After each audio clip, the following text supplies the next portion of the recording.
नमस्कार। आप सभी के अपने चैनल जय गुरुदेव उत्तराखंड पर एक बार फिर से बहुत बहुत स्वागत है। कामना करते हैं कि आप और आपके परिजन स्वस्थ होंगे। इसी कामना के साथ बढ़ते हैं आज के अद्भुत क्रमांक की ओर।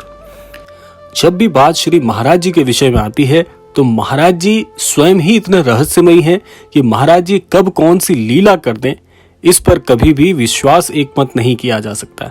इसीलिए महाराज जी की शिक्षाएं, महाराज जी की बातें भी सरल होने के साथ साथ इतने रहस्यों को समेटे हुए हैं। यदि इन बातों को जीवन में हम अपने अनुसरण में लेकर आते हैं तो निश्चित तौर पर हमारे जीवन में सफलता के नए मायनों को तय करने में हम पूरी तरह से सक्षम हो जाएंगे। तो आज के इस क्रमांक में हम बात करने जा रहे हैं ऐसी ही महाराज जी के द्वारा बताई हुई रहस्यमयी बातें जिनको जीवन में अपनाकर कई नामचीन लोग आज विश्व प्रचलित हो गए हैं। तो आप भी अपने जीवन में इस प्रकार से सफलता अर्जित कर सकते हैं यदि महाराज जी के बताए हुए तथ्यों पर, महाराज जी की बताई हुई बातों पर यदि हम जीवन में अमल करना प्रारंभ करें। तो आज भी हम इसी विषय पर क्रमबद्ध तरीके से आगे बढ़ते हैं और बात करते हैं महाराज जी की कुछ ऐसी ही रहस्यमयी शिक्षा के विषय में जिसको अपनाकर अपने जीवन में आप बहुत आगे बढ़ सकते हैं। महाराज जी सदैव अपने भक्तों से एक बात कहते हैं कि सदैव ईश्वर को अपने हृदय में रखना चाहिए। देखिए, कहने में, सुनने में बात बहुत सरल है, लेकिन अगर इस बात को जीवन में अपनाया जाए, इस बात पर यदि पूरी तरह से विचार विमर्श करके जीवन में इसको स्थान दिया जाए तो आप अपने जीवन को बहुत आसानी से बदल सकते हैं। बहुत सारे लोगों ने ऐसा किया है। अब इसको समझना क्या है, देखिए इस बात का महत्व क्या है, महाराज जी किस ओर आपको इंगित कर रहे हैं। महाराज जी कहते हैं कि आप किसी भी कार्य को ये समझ के ना करें कि ये कार्य सिर्फ मैं अपने लिए कर रहा हूं, अपने परिवार के लिए कर रहा हूं। ये सबसे बड़ी भूल है। आप हर कार्य में अपने गुरुजनों को, परमेश्वर को शामिल करते हुए चलें तो आपका जीवन ईश्वर की कृपा से हमेशा ओत-प्रोत नजर आएगा। रहस्यमयी तरीके से आपका जीवन बदलेगा। अब ये कैसे कर सकते हैं, देखिए उदाहरण मैं आपको बताता हूं। यहां पर सब मान लीजिए कि आप यह चाह रहे हैं कि आपके जीवन में आप एक घर बनाना चाह रहे हैं, तो हमेशा व्यक्ति यही कहता है कि घर मैं अपने लिए बनाना चाह रहा हूं, अपने परिवार के लिए बनाना चाह रहा हूं। तो यहां पर इस बात को यदि लागू किया जाए तो ये इस ओर आपको इशारा करता है कि ये घर मैं अपने लिए नहीं, मैं ये श्री महाराज जी के लिए बना रहा हूं। यहाँ पर महाराज जी वास करेंगे, ये महाराज जी का तीर्थ बनेगा। इस प्रकार से यदि हम हर कार्य में महाराज जी को शामिल करें, ईश्वर को शामिल करें तो आपका हर कार्य बहुत सफलता से हो जाएगा। मान लीजिए एक उदाहरण और समझ लीजिए कि आप किसी वाहन की तलाश कर रहे हैं, आप वाहन लेना चाह रहे हैं, तो आप यह मत सोचिए कि वाहन अपने लिए, अपने परिवार के लिए ले रहा हूं। ये वाहन मैं ईश्वर के लिए ले रहा हूं, इसमें ईश्वर का वास रहेगा, इसमें महाराज जी का वास रहेगा। इस प्रकार से यदि हम हर कार्य में अपने ईश्वर को, अपने गुरुजनों को, अपने इष्ट को, आपके इष्ट कोई भी हो सकते हैं, महाराज जी आपके इष्ट हो सकते हैं। महाराज जी जिस प्रकार से सभी गुरुओं के गुरु हैं, तो हर कार्य में महाराज जी का शामिल होना, महाराज जी को अपने हर कार्य में शामिल करना हमारा परम कर्तव्य बन जाता है। तो इस प्रकार से सोचे, हर कार्य में ईश्वर को शामिल करें। आप देखेंगे हर कार्य में आपको 100% अद्भुत सफलता मिलेगी, क्योंकि हम हर कार्य में स्वयं के लिए सोचते हैं, अपने बारे में सोचते हैं। इसीलिए हमारे हर कार्य पर उस प्रकार से कृपा नहीं हो पाती जिस प्रकार से होनी चाहिए।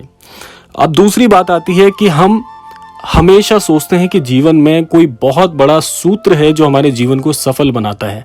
महाराज जी ने इसका भी बहुत सरल प्रत्युत्तर दिया है। महाराज जी की एक छोटी सी शिक्षा जो लगभग हर क्रमांक में मैं शामिल करता हूं, वो यही है कि महाराज जी एक बात कहते हैं कि जीवन में किसी भी प्रकार से, किसी भी तरह का कोई सफलता का निश्चित सूत्र नहीं है।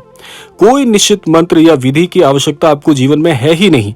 आपका कोई गुरु मंत्र नहीं है। आप एक बात ध्यान रखिए कि इस संपूर्ण संसार के गुरु स्वयं श्री महाराज जी हैं।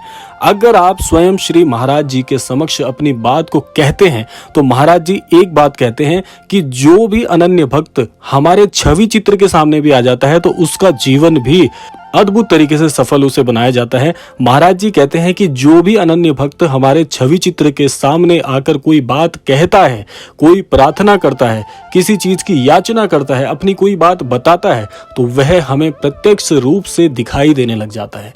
तो सोचिए कितना सटीक महाराज जी ने उत्तर दिया और कितनी रहस्यमयी बात है कि महाराज जी को वो अनन्य भक्त दिख रहा है। सोचिए वो कितना अद्भुत और कितना भाग्यशाली भक्त है जो महाराज जी के समक्ष खड़ा होकर महाराज जी से प्रार्थना प्रार्थना कर रहा है कि हे महाराज जी मेरा ये कार्य करवा दीजिए, हे महाराज जी मुझे दर्शन दे दीजिए, हे महाराज जी मेरे जीवन की ये परेशानी दूर कर दीजिए। तो आप सोचिए कि महाराज जी ने हर चीज का सूत्र आपको बताया है कि ये जीवन इस प्रकार से बदला जा सकता है, तो हम क्यों नहीं करते। हम महाराज जी के जितने भी छवि चित्र हमने अपने घर पे लगाए हुए हैं या महाराज जी के जितने भी धाम हैं, वहां पर आप जाइए, महाराज जी के समक्ष कहिए। जब महाराज जी स्वयं कह रहे हैं कि आप मुझे दिखने लग जाते हैं, यानी कि आपकी हर प्रार्थना महाराज जी प्रत्यक्ष रूप से सुन रहे हैं और उस पर विचार करके आपके जीवन में सफलता अर्जित आपको करवा रहे हैं, तो इससे बेहतर क्या हो सकता है। ये सबसे रहस्यमयी बात महाराज जी कहते हैं। तो आप इसको निश्चित तौर पे करना प्रारंभ करिए, आज से करिए, अभी से करिए। और इसमें एक चीज मैं आपको और बता दूं, महाराज जी किसी भी प्रकार की कोई विशेष विधि विधान पूजा आदि नहीं चाहते आपसे। महाराज जी तो केवल एक चीज चाहते हैं कि आपका भाव पवित्र हो, आप ईश्वर के प्रति आस्थावान हो, इतना ही बहुत है। इतना भी यदि आप जीवन में कर लेते हैं तो आपका जीवन बहुत बहुत चमत्कारिक ढंग से परिवर्तित हो जाएगा। और अगली जो महाराज जी शिक्षा कहते हैं, मैं ये बात अगली शिक्षा में भी शामिल कर रहा हूं, उसमें आप इसको बहुत आसानी से समझ जाएंगे।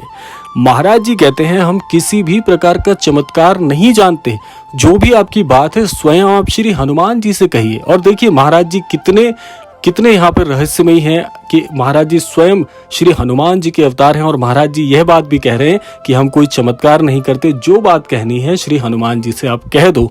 और इसके साथ साथ महाराज जी एक बात और कहते हैं कि हम ऐसा चमत्कार कुछ नहीं जानते, हम तो केवल जो अनन्य भक्त है उसका हृदय परिवर्तित कर देते हैं। अब आप सोचिए कि कितनी रहस्यमयी बात महाराज जी इसमें समझा रहे हैं। महाराज जी कहते हैं कि हम कोई चमत्कार नहीं करते, यानी कि हम उस भक्त का पूरा हृदय ही परिवर्तित कर देते हैं। यानी कि आपको ऐसा मार्गदर्शन महाराज जी प्रदान करते हैं, आपके अंदर जो भी कौशल है, जैसे कि इस प्रकृति ने हर व्यक्ति को किसी न किसी प्रकार का विशेष कौशल दिया है जो कि अन्य किसी से भी नहीं मेल खाता। हर किसी का कौशल भिन्न है और महाराज जी यदि आपको आपका वही कौशल मार्गदर्शित कर कर आपको याद दिला देते हैं कि आप ये काम सबसे बेहतर कर सकते हो, तो सोचिए कि ऐसा व्यक्ति जीवन में सफल नहीं होगा। तो इसीलिए महाराज जी यही कार्य करते हैं कि आपको निखार कर आपके अंदर की जो भी कौशल होगी उस कौशल को महाराज जी उस ओर इंगित कर देते हैं कि आपका कौशल ये है तो आप इस ओर अपने कदम बढ़ाइए, आप इस ओर सफल हो जाएंगे। यानी कि ये ठीक ऐसा ही है कि आपके अंदर कोई छिपी हुई शक्ति है और उस शक्ति को यदि कोई उजागर कर दे तो आप उस शक्ति से अपना जीवन और औरों का जीवन भी कितना अच्छे तरीके से बदल सकते हैं। तो महाराज जी यही कार्य करते हैं और इसी को हम चमत्कार के नाम से जानते हैं। और कई अनन्य भक्त जो कि देश विदेश के कोने कोने से महाराज जी के दर्शन करके अपने जीवन में आज नामचीन व्यक्तित्व में उनका नाम शामिल हो गया है, ऐसा बहुतों के साथ हुआ है, हो रहा है आज भी। इसीलिए मैं आपको हर क्रमांक में कहता हूं कि श्री महाराज जी के दर्शन करके अपने जीवन को पूरी तरह से बदल लीजिए और इस कार्य में देर मत लगाइए, क्योंकि अच्छे कार्य को करने के लिए कभी भी किसी समय की प्रतीक्षा करने की आवश्यकता जीवन में नहीं होती। एक बात मैं इस क्रमांक में और शामिल कर दूं कि जब स्वयं महाराज जी कहते हैं कि हमारे समक्ष जो व्यक्ति आता है वे हमें दिखाई देने लग जाता है, तो महाराज जी के दर्शन अवश्य करें। यदि संभव हो तो महाराज जी के 2 परम धाम में दर्शन करके महाराज जी के समक्ष शीश अवश्य नवाएं। अगर यह भी संभव नहीं हो पा रहा, अगर यह भी आपके संभव नहीं है, आप बहुत दूर रहते हैं, श्री कैंची धाम है, वृंदावन आश्रम है, अगर आप यहाँ भी दर्शन नहीं कर सकते, असक्षम हैं, तो आप एक काम कर सकते हैं कि महाराज जी के किसी छवि चित्र को अपने घर पर आप विराजित करें, महाराज जी के अपने घर पर ही दर्शन करें, वह भी धाम में दर्शन करने के समान ही है। और एक बात मैं आपको बता दूं जो मैंने पहले भी आपको बताई है कि एक बार हृदय से महाराज जी के दर्शन के लिए आप ललायित हो जाइए, व्यवस्था महाराज जी स्वयं कर देंगे। चाहे आप दुनिया के किसी भी कोने में रहते हैं, महाराज जी आपको किसी भी कोने से अपने धाम बुला के दर्शन भी देंगे, आपकी सारी बातों का निवारण भी करेंगे, आपकी परेशानियों का हरण भी करेंगे और श्री राम जी की भक्ति भी अवश्य प्रदान करेंगे। तो इसलिए इसमें समय मत लगाइए। मन से इच्छा करने में किस चीज का समय लगता है? आप तो बस मन में विचार कर लीजिए कि हे महाराज जी, मैं असक्षम हूं लेकिन आपके दर्शन करना चाहता हूं या चाहती हूं, तो मुझे अपने धाम में बुलाकर आप दर्शन दीजिए। आप यकीन नहीं मानेंगे, कई लोगों के ईमेल्स हमारे पास आते हैं जो ये बताते हैं कि हमने तो घर से ही महाराज जी को पुकारा था, व्यवस्था ना जाने कैसे हो गई, कैसे उन्होंने हमें अपने धाम में बुला के दर्शन दे दिए, हमें खुद ही पता नहीं चला। आर्थिक रूप से तंगी थी, बहुत दूर था धाम, लेकिन फिर भी पता नहीं कैसे और कब कैसे महाराज जी ने ये सारी व्यवस्था करके हमें दर्शन करा के कुशल पूर्वक हमारे घर वापस पहुंचा दिया। तो इसीलिए महाराज जी व्यवस्था भी स्वयं करते हैं। आपके बस पुकारने मात्र की देर है, सहृदय पुकारिए। आप स्वयं इस बात को हमें अवश्य भेजिएगा कि महाराज जी ने किस प्रकार आपको दर्शन दिए।